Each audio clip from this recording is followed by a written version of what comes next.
एक छोटे से शहर में रहते हैं पंडित जी, जो न तो पंडिताई करते हैं न किसी पंडित के घर पैदा हुए हैं, लेकिन फिर भी पूरा शहर और अब तो इंटरनेट की बदौलत जाने कहां कहां के लोग उन्हें पंडित जी के नाम से ही जानते हैं।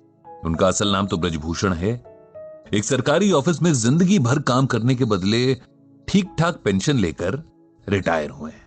घर में सिंपल सी वाइफ है, 2 बेटे हैं जो बड़े शहरों में अच्छे जॉब्स पर हैं। अब सवाल ये उठता है कि दुनिया, यहां तक कि उनकी पत्नी भी उन्हें पंडित जी क्यों कहती है। इसके पीछे एक कहानी है, कहानी जो कि पंडित जी, मेरा मतलब ब्रजभूषण जी के जीवन में घटी सच्ची घटना भी है। बात उस दौर की है जब हमारे देश में कंप्यूटर रेवोल्यूशन शुरू ही हुआ था। तमाम बड़े सरकारी ऑफिसेज में कंप्यूटर लगाए जा रहे थे और एम्प्लॉइज को उन्हें चलाना सिखाने के लिए ट्रेनिंग दी जा रही थी। ब्रजभूषण जी हमेशा से पढ़ने और नई चीजें सीखने के बड़े शौकीन थे। उन्होंने न सिर्फ लिटरेचर बल्कि रिलीजियस किताबें भी बड़े इंटरेस्ट से पढ़ी थी। बल्कि उनकी पत्नी के शब्दों में कहें तो रामायण और गीता तो वो घोट कर पी गए थे। अक्सर घर और ऑफिस की महफिलों में बहुत सुंदर शब्दों में रामचरितमानस की चौपाइयां और गीता के श्लोकों की बड़ी सिंपल और इजी एक्सप्लेनेशन देते थे। अब जब कंप्यूटर सीखने की बारी आई तो उन्होंने इसमें भी बड़े इंटरेस्ट के साथ पार्टिसिपेट किया, जबकि उनके साथ के बाकी लोग जाने क्यों बड़े बेमन से कतराते हुए ट्रेनिंग में हिस्सा ले रहे थे। उन्हें ट्रेनिंग देने वाली टीम कहीं बाहर से आई थी। 4 जवान लड़के जो शायद अभी अभी पढ़ाई पूरी करके निकले थे, इन्हें सिखा रहे थे। इस टीम में एक लड़का था जो बहुत कूल और काम नेचर का था। बड़े पेशेंस से इन लोगों को सिखाता था और कभी भी बेवकूफी भरे सवालों पर गुस्सा नहीं होता था। इस लड़के का नाम संदीप था। ब्रजभूषण जी को संदीप बहुत पसंद था। इधर कुछ दिनों से ब्रजभूषण जी देख रहे थे कि संदीप कुछ शांत सा रहने लगा था। उसके चेहरे पर हमेशा रहने वाली मुस्कान जैसे डिम सी पड़ गई थी। अक्सर कहीं खोया से रहता और एक अजीब सी सैडनेस उसकी आंखों में बनी रहती। अब ब्रजभूषण जी एक्सपीरियंस्ड आदमी थे, जानते थे कि अगर इस एज में डिप्रेशन ने पकड़ लिया तो जिंदगी खराब कर देगा। इसीलिए उन्होंने संदीप से बात करने की सोची और एक दिन उसे डिनर पर घर बुलाया। संदीप आया और खाना खाने के बाद पंडित जी उसे साथ लेकर वॉक पर निकल गए। फिर बातों बातों में उसकी परेशानी का कारण पूछा, जिसे पहले तो वो टालता रहा, लेकिन फिर उसने अपनी परेशानी का रीजन बता ही दिया। दरअसल पिछले 5 सालों से संदीप किसी बड़े कंपैरेटिव एग्जाम की तैयारी कर रहा था और लगातार मेहनत के बाद भी तीसरी बार उसे फेलियर ही मिली थी, जिसने उसकी हिम्मत पूरी तरीके से तोड़ दी थी। उसे लगने लगा था कि उसकी जिंदगी के 5 साल बस यूं ही वेस्ट हो गए और अब उसका कोई फ्यूचर नहीं होगा। इतनी मेहनत के बाद मिले फेलियर ने उसे चौथे और आखिरी मौके के लिए भी मायूस कर दिया था। वो अब आगे एग्जाम्स की तैयारी नहीं करना चाह रहा था और कहीं ना कहीं अपनी फेलियर के लिए खुद को ही गिल्टी मान रहा था, यानी दोषी ठहरा रहा था कि शायद उसकी मेहनत में ही कहीं कमी रह गई थी। यह सब सुनकर ब्रजभूषण जी ने तुरंत संदीप को श्रीमद् भागवत गीता का यह श्लोक सुनाया, कर्मण्येवाधिकारस्ते मा फलेषु कदाचन मां कर्म फल हेतुर्भुर्मा ते संगोस्त्व कर्मणि।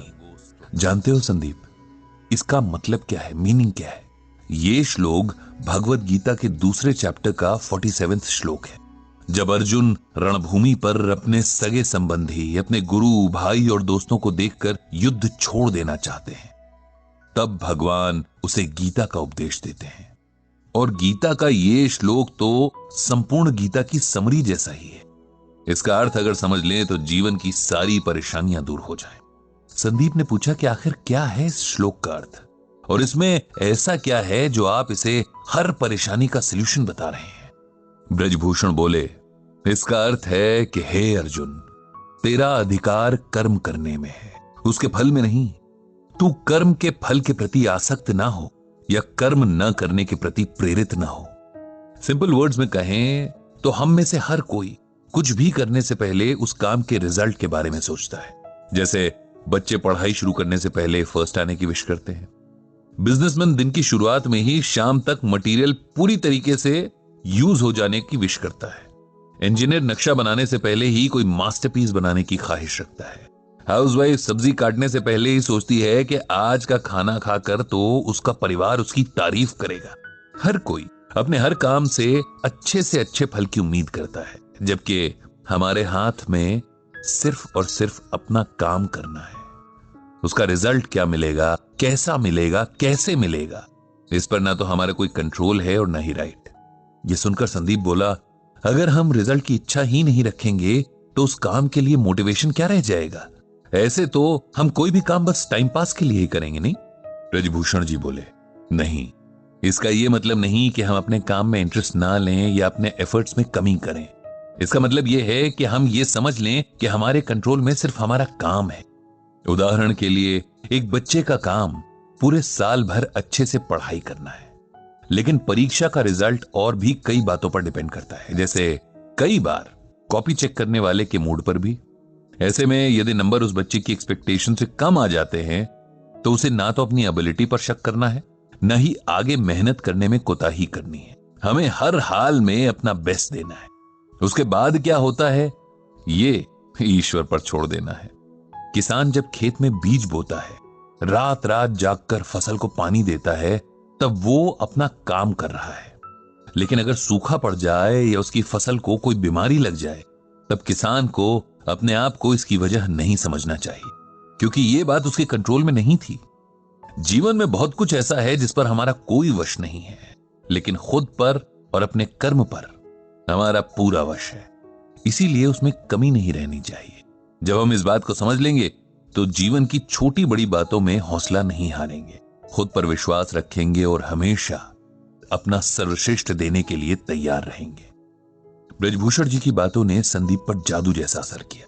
उसने मन ही मन एक बार फिर पूरा जोर लगाकर परीक्षा की तैयारी करने का फैसला कर लिया था। कुछ दिन बाद जब ब्रजभूषण जी के ऑफिस में कंप्यूटर ट्रेनिंग पूरी हुई और सिखाने वाली टीम को विदा किया जा रहा था, तब संदीप ने सबको इकट्ठा किया और कहा, हम सबको हमेशा कुछ न कुछ सीखने के लिए तैयार रहना चाहिए। टीचर कहीं भी किसी भी रूप में मिल सकते हैं और हो सकता है कोई ऐसा टीचर मिल जाए जो लाइफ के लिए आपका एटीट्यूड ही बदल दे। मुझे भी यहां एक गुरु मिले जिन्हें जीवन का बहुत एक्सपीरियंस है और इस अनुभव को बांटना भी आता है। ये गुरु हैं ब्रजभूषण जी, जिन्हें मैं आज से पंडित जी कहकर पुकारूंगा, क्योंकि पंडित का अर्थ होता है ज्ञानी, ज्ञान देने वाला। साथ ही गुरु दक्षिणा में मैंने उनके लिए एक ब्लॉग तैयार किया है जिसका नाम रखा है गीता ज्ञान। इस ब्लॉग से पंडित जी गीता के जरिए लोगों को उनकी परेशानियों में राह दिखा सकते हैं, उन्हें उम्मीद देकर नए ढंग से जीना सिखा सकते हैं। इस तरह उस दिन से ब्रजभूषण जी का नाम पंडित जी पड़ गया और उनका गीता ज्ञान ब्लॉग एक जरिया बन गया जहां लोग अपनी परेशानियां पंडित जी को लिखकर गीता के जरिए उनका सलूशन पा सकते थे।